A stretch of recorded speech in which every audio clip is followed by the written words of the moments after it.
Your film is now ready to be shown.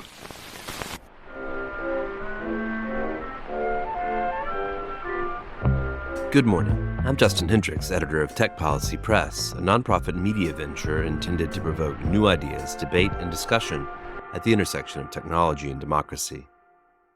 At Tech Policy Press, we've tried to cover a variety of questions around generative AI, including the recent enthusiasm in some quarters about the possibility of employing large language models for the purposes of content moderation and to otherwise engage in political communication, particularly on social media platforms. Now, some social science researchers are beginning to look at questions about such human-AI interactions, in part to determine how humans react and in part to test the performance of state-of-the-art models. In May, I was invited to moderate a discussion with David Rand, who is a professor of management science and brain and cognitive science at MIT, the director of the Applied Cooperation Initiative, and an affiliate of the MIT Institute of Data Systems and Society and the Initiative on the Digital Economy. David's work cuts across fields such as cognitive science, behavioral economics, and social psychology, and with his collaborators, he's done a good amount of work on the psychological underpinnings of misinformation and conspiracy theories. The event was hosted in New York City at the offices of BetaWorks, and the audience consisted largely of developers and researchers working on content moderation problems, such as what to do about misinformation, the propagation of conspiracy theories, and online harassment. David is one of the authors, with Thomas Costello and Gordon Pennycook, of a paper published this spring titled Durably Reducing Conspiracy Beliefs Through Dialogues with AI. The paper considers the potential for people to enter into dialogues with LLMs, and whether such exchanges can change the minds of conspiracy theory believers. According to the study, dialogues with GPT-4 Turbo reduce belief in various conspiracy theories, with effects lasting many months. And these dialogues seem to have a spillover effect, reducing belief in unrelated conspiracies and influencing conspiracy-related behaviors. While these findings are certainly promising, the experiment raises a variety of questions. Some are specific under the premise of the experiment, such as how compelling and tailored does the counter-evidence need to be, and how well do the LLMs perform? What happens if and when they make mistakes or hallucinate? And some of the questions are bigger picture. Are there ethical implications in using AI in this manner? Can these results be replicated and scaled in real-world applications, such as on social media platforms? And is that a good idea? Is an internet where various AI agents and systems are poking and prodding us and trying to shape or change our beliefs a good thing? Certainly, most such systems will not be produced by social scientists who have to have their methods scrutinized by an internal review board. It's more likely to be quite the opposite. Many may be deployed for financial or political gain, with little concern over the impact on individuals or society. But of course, some of you may be wondering how that would be different from today's status quo. What follows is an edited recording of our discussion. The first question I'm going to ask you is to tell us about your punk band, firstly. So from punk to MIT, tell us how that happened. Well, it's actually very similar. That is, being an academic and playing in a punk rock band have many commonalities. You're trying to come up with some new idea for things that people haven't done before. You start with some kernel of an idea, like a riff or like a, intellectual idea. Then you put all this work into it to develop it into as beautifully as possible, writing the song, doing all the experiments and stuff. Then you have to capture it in order to send it out to the world, which is always the most unpleasant part. Terrible to record the song or write the paper. I always want to start new stuff instead, but you got to be disciplined to do it. And then once it's done, you put it out into the world and you count your plays on Spotify or your citations or whatever. And then you go on tour to sell records, which is what I'm doing right now. Wow. So I didn't give him that question in advance, but that was a very good answer. But let's talk about prior work. False claims, belief, identity, mis and disinformation, social media. We've written about some of the work you've done recently on everything from a toolbox for interventions in misinformation. This is recent work in Nature Communications, which kind of a taxonomy of the different things people have tried.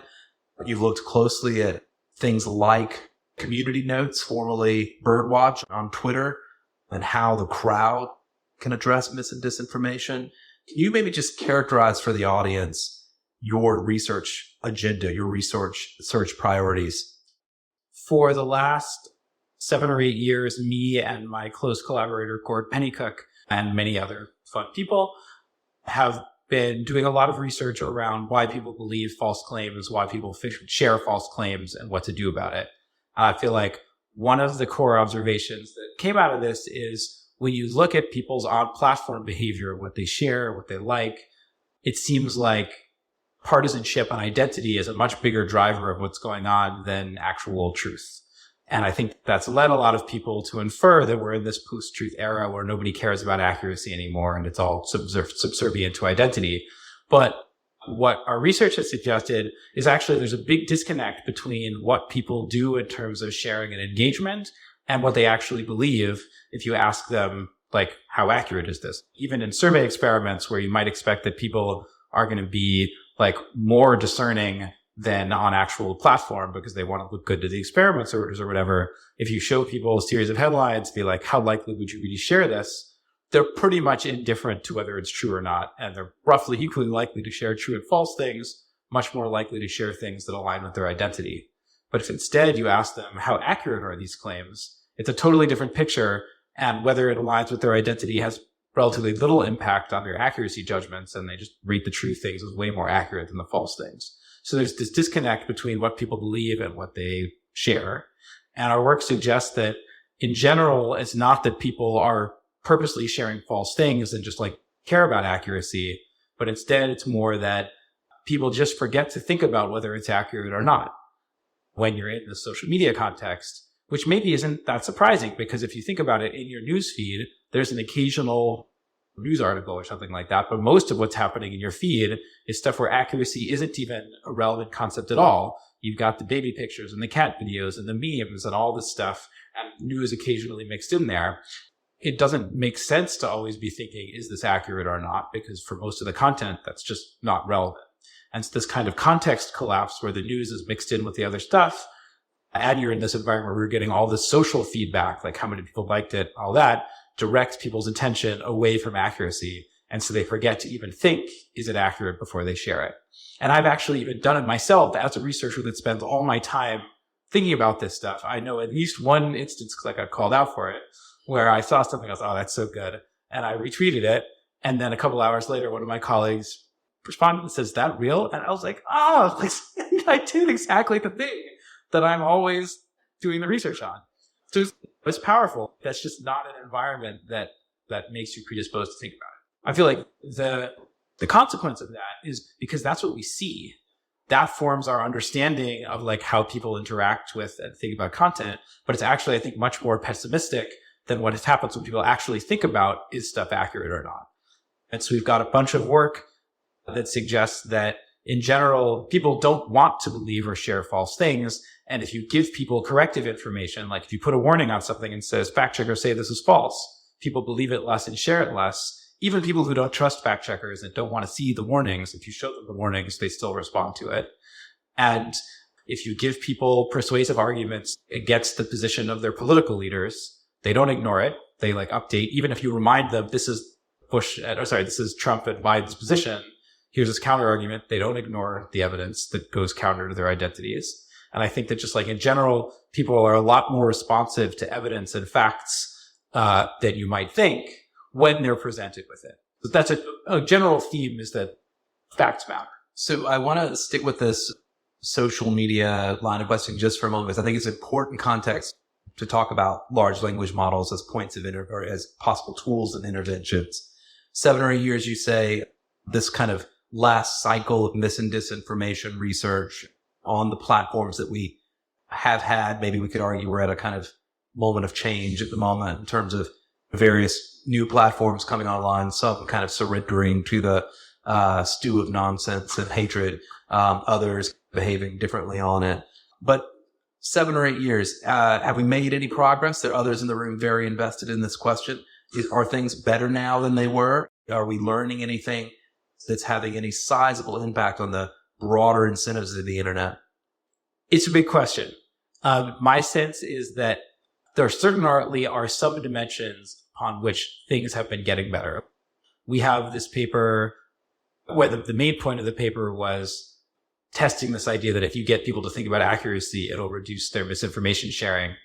With 33 million Facebook users and 75,000 Twitter users, We showed them ads reminding them to think about accuracy, and we found that it significantly reduced the amount of misinformation they actually shared.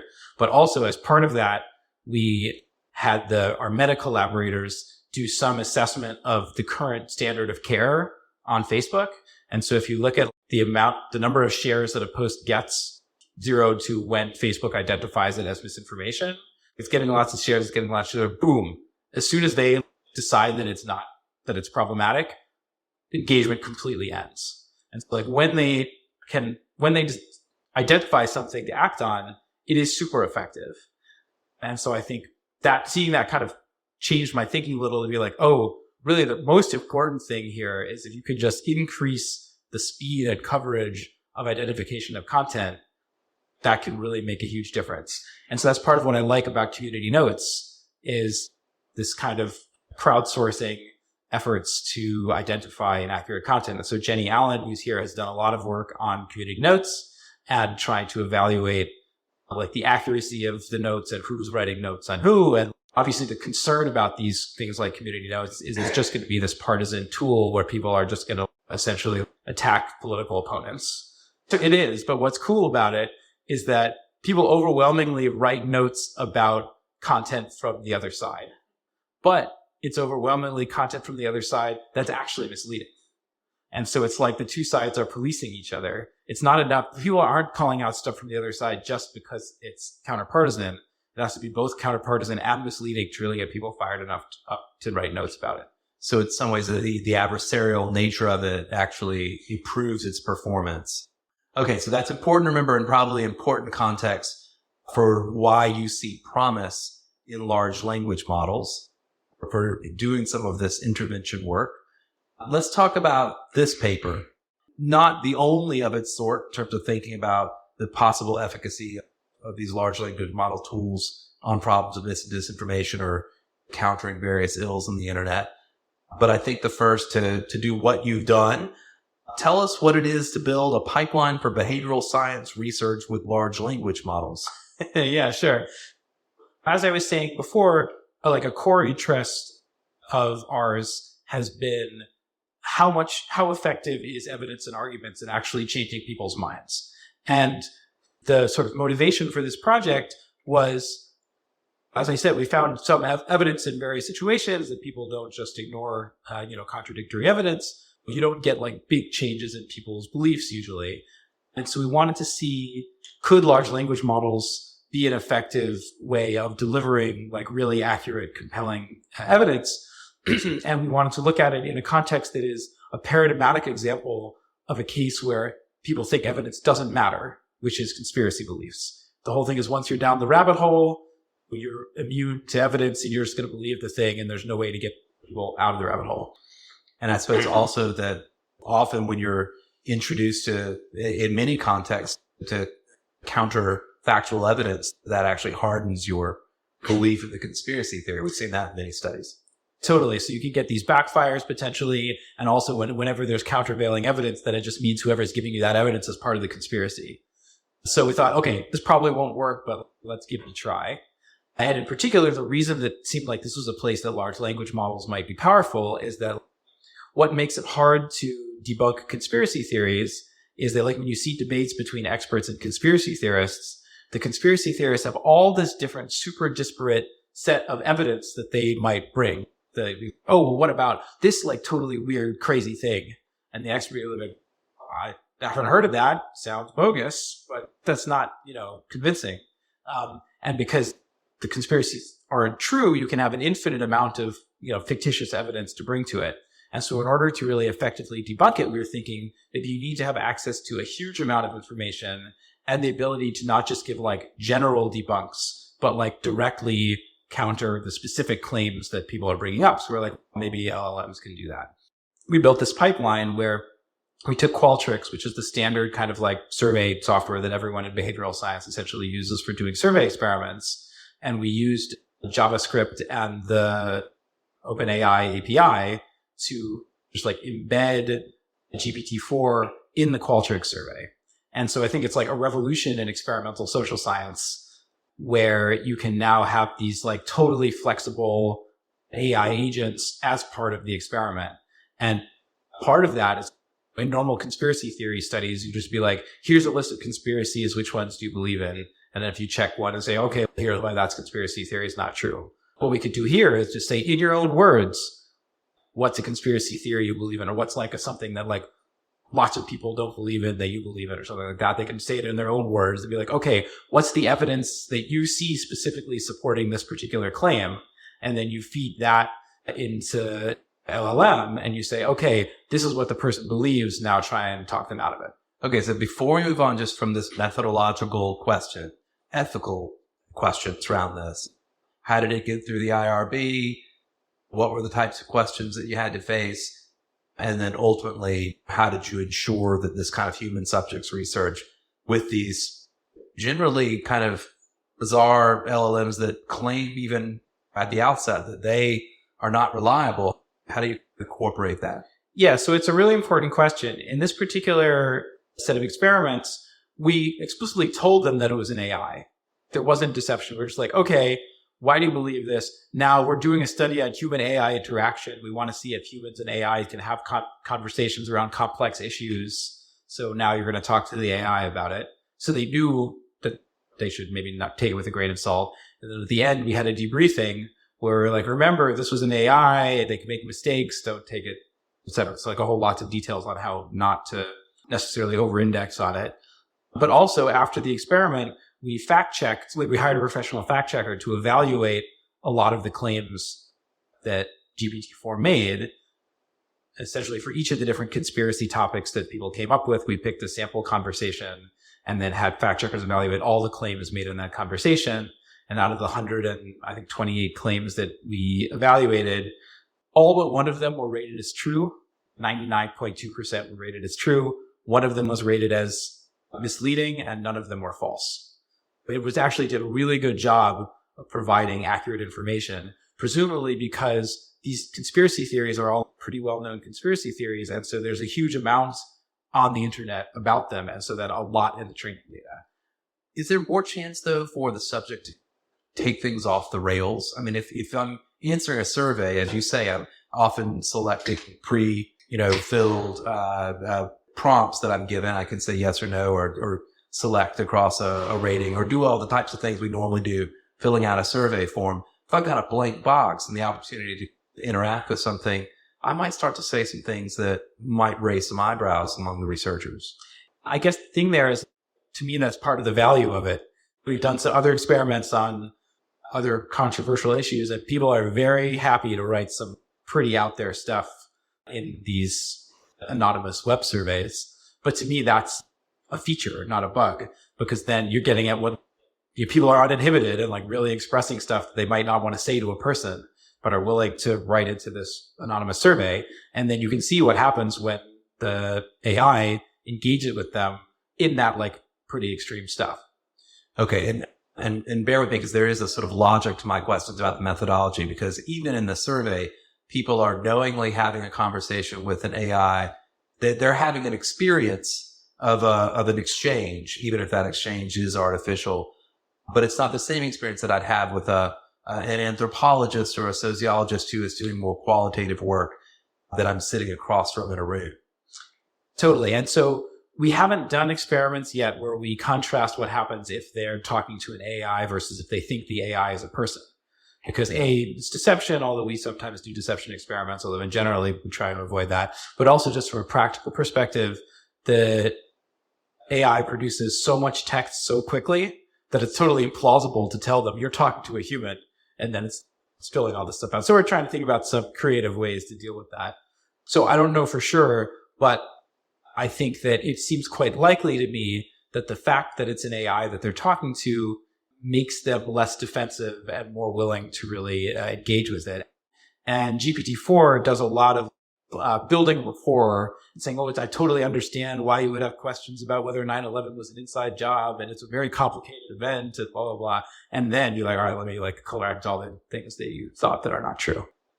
So another thread I want to come back to is that the persuasive nature of LLMs fundamentally part of what they're designed to do. But let's talk about the results of this.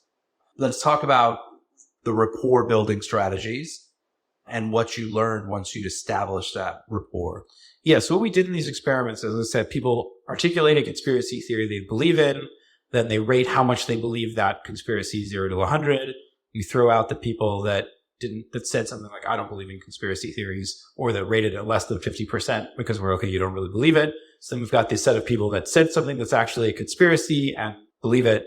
And then they have this 3-round back and forth conversation with GPT-4, either where GPT-4 is instructed to talk them out of the conspiracy, which is the treatment, or a control condition where they just talk about whether dogs or cats are better or how much they like firefighters or whatever kind of random stuff. And then they say, okay, now that you've talked to the AI, we want to revisit this thing before you said that you believe this. Now, how much do you believe it? 0 out of 100.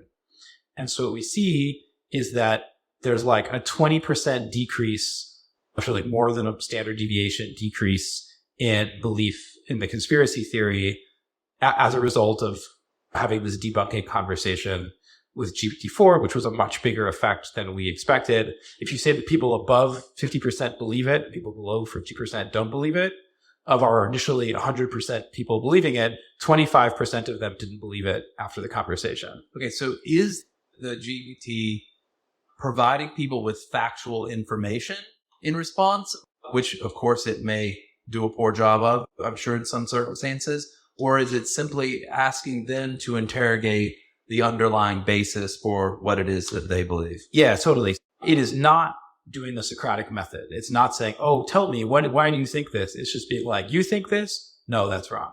But not in an aggro way like that. For example, for this person that said that they thought 9/11 was an inside job, they're like, okay, the evidence that I see for it is that World Trade Center building number 7 collapsed, even though it wasn't hit by a plane. And also, Bush was reading a book to children, and when they come in to whisper in his ear that the plane had crashed into the Trade Center, he totally doesn't have any response at all. So he must have known. He wasn't surprised. Like, he knew it was going to happen. And then GPT-4 was like, I understand why I have questions about such a complex thing, blah, blah, blah. And they'd be like, okay, the reason building is true that building 7 collapsed, even though it wasn't hit by a plane, but that's because it was hit by debris from one of the buildings that was hit by a plane, and that caused it to catch on fire. And it's true that Bush didn't respond, and people have argued about whether that was the right move or not, but he was trying to not cause a panic. It's not because he knew. And then the person's, okay, but what about all these reports that it was a controlled demolition purposely set up on the basement of the tower? And also, jet fuel doesn't burn hot enough to melt steel girders in the towers. And then it's, yes, people have conjectured about this, but the things that sounded like explosions were actually just successive floors of the tower collapsing, making a booming sound. And it takes like months to set up a controlled demolition that big in the basement of a building. There's no way they could have done it without people seeing it.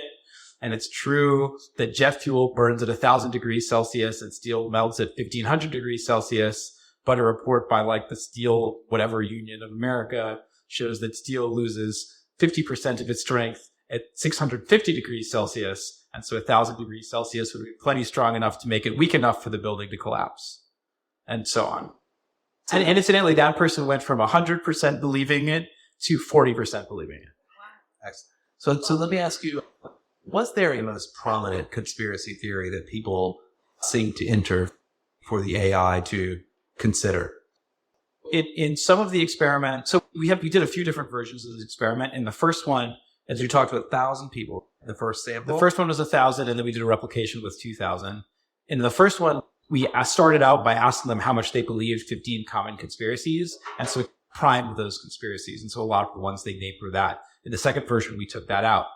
There's a lot of classic ones like JFK wasn't assassinated by a lone gunman, and something about Princess Diana. I don't know. That was like a less common one, but there are also, so there's like these kind of classic things, aliens, like government covering up evidence of aliens.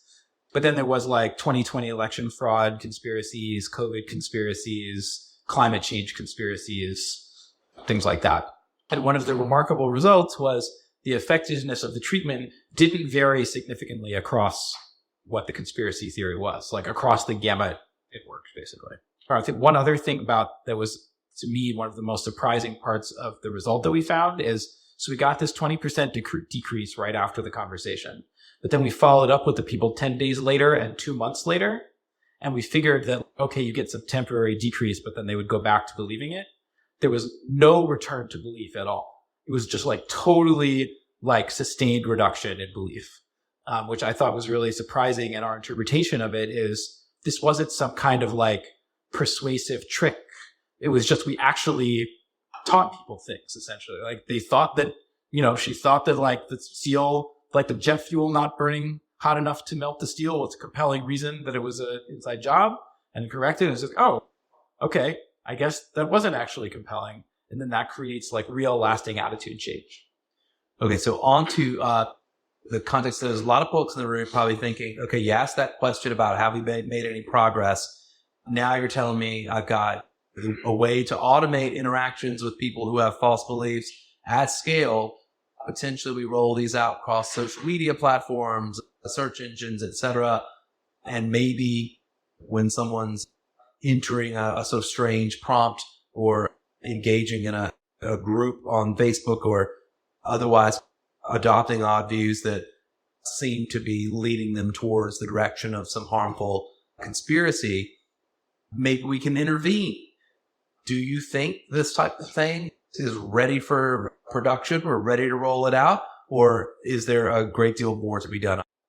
Yeah, I think that like for sure there's more research to be done. I think the biggest question is what happens if you try and deploy this among like really hardcore conspiracy believers? In our experiments, we find it works even for people that 100 out of 100 believe it. It works even for people that say the content, the conspiracy theory is extremely important to their worldview. It works even for people who are generally conspiratorial and believe all different kinds of conspiracy theories. But there's still people that got paid to come into a survey experiment. And so I think seeing what happens if we go to Reddit forums and post and say, hey, talk to the AI about your conspiracy theory on Conspiracy Reddit, what happens? And so we want to try that sort of thing.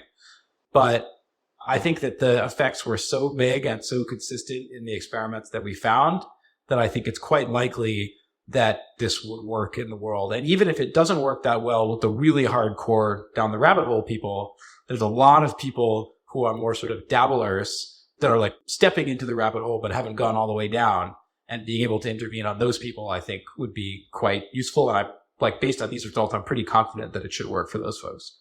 Because there's a lot of interest in using large language models in content moderation and other forms of intervention around mis and disinformation. We talked to folks like Dave Wilner, who's been writing and speaking about this, former Meta and OpenAI trust and safety executive, sees lots of benefits potentially to reducing the amount of human involvement in content moderation and having to engage with lots of wretched things. But there are also potential downsides, right? It's possible we could tune these things in such a way that they do become censorious, right? I'm struck. I always have in mind a student I had from China once who we were reading a paper about countering conspiracies. And she said to me that the conspiracies typically are the things that are true. They're the things that the government doesn't want you to know. And from her perspective, that was maybe a more defensible position than maybe we might have in some cases in the West. How do we avoid that being the outcome, that we have these kind of paternal nanny LLMs talking us out of things that whether we want them to or not? It's a really fundamental question. It's not just true of LLMs, it's true of content moderation, period. Right? Is that always someone is making a decision about what to moderate and what not to moderate. And it's really hard because on the one hand, it's the question of, you could say, oh, there should just be no moderation. If you think that there's bad content that's harmful that you want to be moderating, you have to make some kind of decision about how are you going to do that. And at least in the US, we recently ran a real nationally representative poll asking what people thought were legitimate sources of content moderation. And people across the political spectrum felt that domain experts and fact checkers were the most legitimate people to make content moderation decisions. Specifically, we said, imagine a situation where they make a decision that you don't agree with. How legitimate would you think it was? And we ran that last summer, and they thought AI was really not legitimate relative to experts, and that crowds were in the middle. Although if the crowds have some basic level of reasoning ability and the ability to discuss it and so on, they can be seen as reasonably legitimate. But I think it's a fundamental question about moderation that it goes, I think, far beyond LLMs. So another person who I've talked to about this, Susan Benesch, It's Dangerous Speech Project looking at armies of what they call counter speakers, people who get up every day on the internet and go looking for these conversations like the ones that you're talking about, trying to deprogram extremists, trying to counter conspiracy theories, etc. She has a sort of dim view on LLMs themselves doing the work, but she's very interested in LLMs empowering humans to do the work of maybe trying to counter conspiracy theories. Do you see that as an opportunity as well? Does your research point in that direction? Could you give superpowers to humans that want to do this work? Yeah, for sure. I think that it makes a lot of sense that the LLM can make suggestions, essentially, of things to say. And I think that, to me, the biggest problem with LLMs and content moderation, or let's say one big problem with LLMs and content moderation, is unlike conspiracy theories, where these classic conspiracy theories, a huge amount has been written about them on the internet, and the the LLMs have a sort of deep fund of knowledge about JFK assassination. For example, if it's some piece of misinformation about current events, like the LLM is not going to know about it. And so one approach that a master's student at MIT that I'm working with has been doing, and it's also some folks at University of Washington have been working on, is things where you pair an LLM with a fact check database. And so you can, it's not the LLM on its own, but it's an LLM plus some set of like current up-to-date information. And like the combination of those things can potentially be like quite effective, both at identifying misinformation and also at doing counter speech. So the Washington group was focusing on how, like for community notes, can you write LLMs to write notes that will be compelling? I like to think that responsible people like David Rand and his collaborators are building these social science projects and interventions, and they're going to the IRB and they're checking all the boxes and they're doing things very reliably. But there's already a lot of people out there using LLMs to engage with people on political topics. We've already seen evidence of that, both in journalistic reports and in research. Are you way behind the kind of the bad guys, the folks who want to pull people in, either to monetize them or for political purposes? We talked about the social media context. It's a rough old world. Are these interventions, I don't know, going to get drowned out by automated nonsense?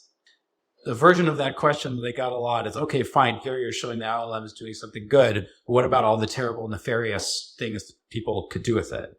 And my attitude is, like you're saying, the bad guys are already doing nefarious things with it and are going to do that as much as they can.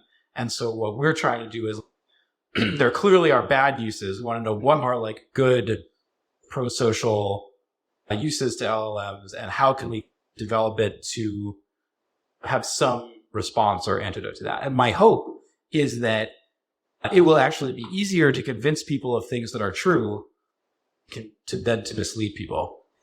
It's an empirical question, but I think that there's some reason to think that may be the case. My last question is the most unformed one, so just bear with me, but Anthropic says persuasion's a main goal for the products they're developing. We know that OpenAI and others, that's a big piece of what they're developing, these persuasion machines. They want them to be persuasive. They need to be believable, and they don't use the word manipulative, but certainly persuasive. Seems like we're moving from the kind of attention economy to the AI persuasion economy. That's where things want to go. I don't know, stepping back from it all, when you think about that, is that exciting to you or scary? Definitely scary. But I feel like in terms of talking about like AI, Gen AI and misinformation, I feel like the thing that people are usually talking about, what they're worried about, is the ability to create lots of fake content or deep fakes or whatever.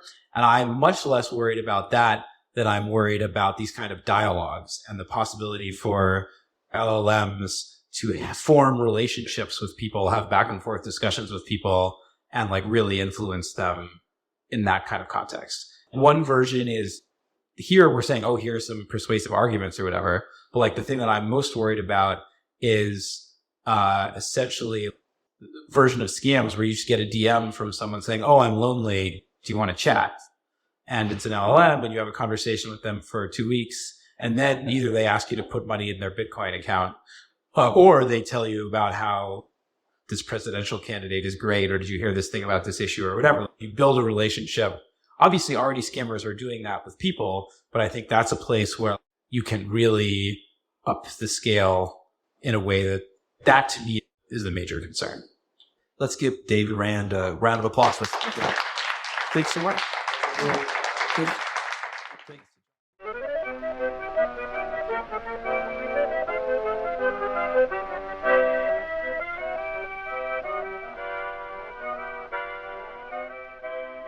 That's it for this episode. Thanks to John Borthwick at BetaWorks, who sits on the board of Tech Policy Press. Thanks to my co-founder, Brian Jones, and thank you for listening.